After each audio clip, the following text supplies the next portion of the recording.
Kembali sampai Indonesia Malam, saudara, saya langsung kalau ke Bung Arya dan Bung Adian, saya khawatir nanti Bung Zulfan Lindan nggak kebagian bicara. Saya ke Bung Zulfan dulu deh. Bung Zulfan, tadi Anda mendengarkan perdebatan hangat dari Bung Adian dan Bung Arya. Apa yang kemudian Anda bisa sampaikan, Bung Zulfan? Ya, pertama saya ingin menyampaikan bahwa historis BUMN ini kan memang sejak Orde Baru, kemudian berlanjut terus pada periode-periode selanjutnya. Ya.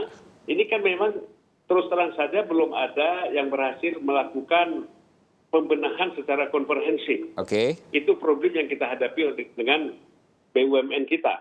Nah, karena itu kasus per kasus itu bisa saja muncul di dalam setiap BUMN kita. Kita lihat pada periode lalu misalnya, banyak sekali anak perusahaan yang terbentuk, kemudian banyak sekali baru 3 bulan bisa saja seseorang itu diganti. Orang yang capable di satu tempat tiba-tiba dipindahkan seenaknya, itu terjadi. Nah, saya kira sekarang ini adalah saatnya kita memang membenahi secara serius BUMN ini.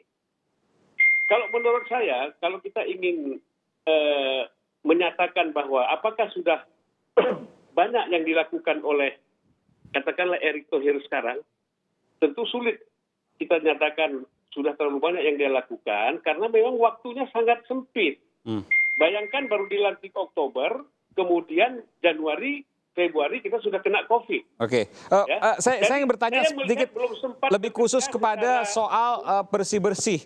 Ada bersih-bersih soal BUMN, ada bersih-bersih yang kemudian dikatakan membentuk klaster-klaster holding baru. Pertanyaan saya satu saja tadi yang kemudian belum disampaikan adalah bagaimana kemudian ketika ada orang dia di rut BUMN lalu kemudian dinyatakan punya dugaan penyelundupan tapi kemudian sampai sekarang nggak jelas. Jangan-jangan kemudian ini hanya dikorbankan atau ada hal yang lain?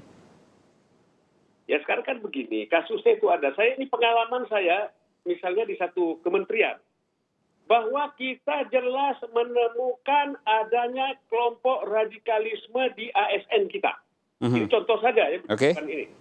Kemudian kita hanya memberikan ini kepada pihak Reskrim atau BNPT. Mereka lah yang memproses tentang ASN ini yang terlibat. Jadi kalau dalam kasus Garuda maksudnya apa yang Anda katakan? Kalau dalam kasus Garuda ini maksudnya apa yang Anda mau katakan, Bung Zulfan? Bahwa kalau seandainya tidak diproses hukum berarti nggak ada proses, nggak ada kesalahan di sana? Ya belum tentu, kan kita lihat. Ini kan. Dan faktanya tidak ada proses hukum? Kenapa? Faktanya tidak ada proses hukum? Kasus mana? Garuda? Betul. Iya, saya kira tinggal dituntut saja. Kenapa tidak ada proses hukum? Kita tuntut. Kalau kemudian tidak diproses, maka apa artinya? Kenapa? Kalau tidak diproses hukum, maka apa artinya? Ya itu makanya saya katakan ketika dia diketahui dia melakukan katakanlah penyelundupan atau kesalahan-kesalahan lain, ini kan terus secara korporat itu kan diambil tindakan untuk menyelamatkan ini. Nah kemudian kasusnya ketika diproses itu urusan polisi bukan urusan BUMN. Begini dong, maaf Bung. Ya. Pemecatan, pemberhentian, segala macam itu bagian dari sanksi atas sebuah tindakan yang diduga mengandung unsur pidana. Clear dulu itu dong. Oke? Kalau kemudian unsur pidana itu belum terbukti sampai sekarang, tapi kemudian tindakan yang merupakan sanksi itu sudah dilakukan, apakah kemudian kita tidak merampas hak orang lain? Dia tidak didampingi pengacara. Sebentar dulu. Sebentar, kita perjelas dulu. Kita bicara ruang lingkup hukum. Biar clear. Bagaimanapun juga menurut saya, dugaan-dugaan apakah dia pelaku penyelundupan atau tidak bisa menjadi dasar tindakan apapun untuk diberikan sanksi terhadap dia. Tindakan-tindakan yang merupakan sanksi kalau kemudian sudah punya kekuatan hukum tetap.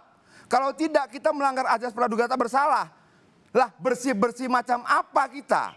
Kalau kita bicara mau membangun BUMN yang bersih, ayo kita bicara bagaimana membangun BUMN yang taat hukum, yang mengerti hukum, yang tidak mengatakan bahwa hukum korporasi lebih tinggi, lebih hebat, lebih istimewa dari hukum positif Republik Indonesia. Silakan Bung Zulfan.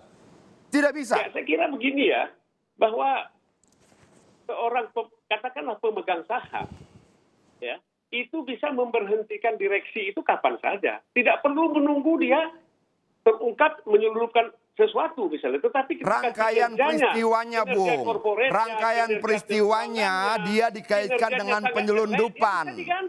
Tidak bisa dong. Rangkaian peristiwa pemberhentiannya dia dikaitkan dengan tindak pidana penyelundupan. Kalau kemudian pemberhentian tidak dikaitkan dengan itu soal lain.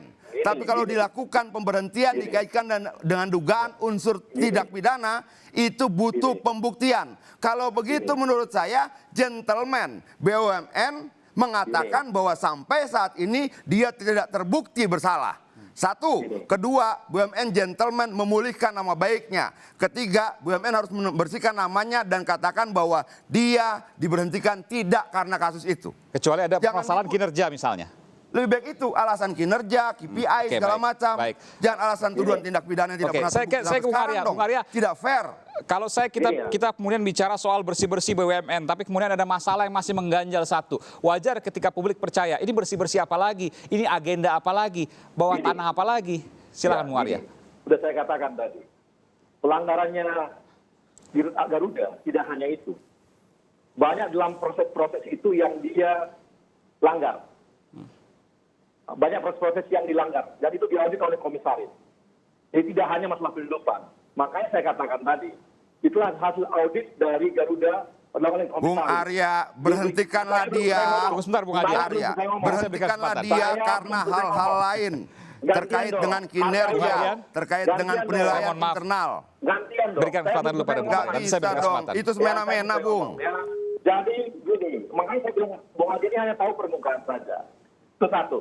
Yang kedua, ada kasus besar banget yang bisa bersihkan. Apa coba? Jiwasraya. Berapa belas triliun. Dan sekarang masuk ke hukum. Masuk sekarang dan dituntut di kejaksaan. 19 triliun. Itu yang besarnya perampokan di Jiwasraya. Dilakukan oleh kita lakukan pembersihan di sana. 19 triliun. Kurang besar apa? Kurang besar apa itu? Begini. Kita mau bicara Jiwasraya. Enggak, kita mau bicara Jiwasraya. Biar kita buka-bukaan soal Jiwasraya. Biar kita buka-bukaan soal Jiwasraya. Siapa yang mengambil keputusan untuk melakukan tindakan itu, biar kita buka-bukaan namanya. Apakah dia ditangkap atau diselamatkan? Apa yang mau disampaikan Bung Adian? Bukan dong. Enggak, kita mau pindah kasus Jiwasraya. Kita mau pindah kasus Jiwasraya atau kita mau bahas kasus sebelumnya? Jangan lompat-lompat. Apa yang Anda dapatkan Banyak datanya? dalam pengusutan kasus Jiwasraya yang dilihat publik, dilihat pengamat hukum, dilihat pengamat yang lainnya terjadi kejanggalan. Ada orang-orang yang seolah-olah dalam tanda kutip diselamatkan. Makanya saya tidak mau bicara kasus Jiwasraya. Kenapa? Sangat complicated. Kita bicara kasus yang sederhana. Itu pun tidak sanggup mereka jelaskan. Bagaimana mungkin BUMN katakan hukum korporasi lebih tinggi dari hukum positif kita? Aneh itu. Baik. Dia nggak mau terima, dia katakan bahwa ada hukum. Kan lucu. Apanya? Itu bukti loh. Itu bukti. Bukti apa? Pelanggaran hukum sejak tahun 2006 oleh Jiwasraya kita bersihkan. Tidak semua yang terkait itu diusut.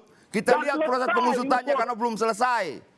Ya, Masih akan ada bukti-bukti baru pihak-pihak lain yang terlibat.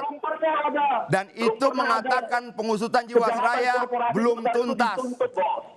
Nggak ada pernah Ya, ada. tapi saya kira begini ya. Bukti bersih-bersih. Oke, silakan Bung Bersih dari Zulfan. mana? Silakan Bung Zulfan. Ya.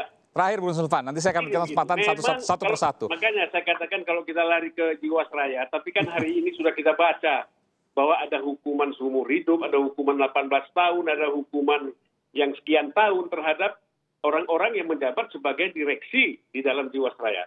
Memang betul apa kata Bung Adian bahwa ini belum tuntas, masih terus berjalan. Tapi faktanya sekarang sudah ada tindakan yang diambil terhadap mereka-mereka yang katakanlah pemegang keputusan di dalam perusahaan. Ini dulu, tahapnya sudah ada. Gitu. Jadi menurut saya... Oke. Kalau dulu Bung Zulfan, yang diusut kasus korupsi di BUMN sebelum periode sekarang itu 60 kasus. Banyak sekali. Bahkan masih berangkai sampai sekarang PTDI dan sebagainya. Banyak sekali. Tapi yang ingin saya sampaikan di sini sebenarnya berangkat dari persoalan sederhana. Apa yang kita maksudkan dan bagaimana batasan bersih-bersih BUMN. Clear. Jangan abstrak. Bersih dari apa? Dari siapa?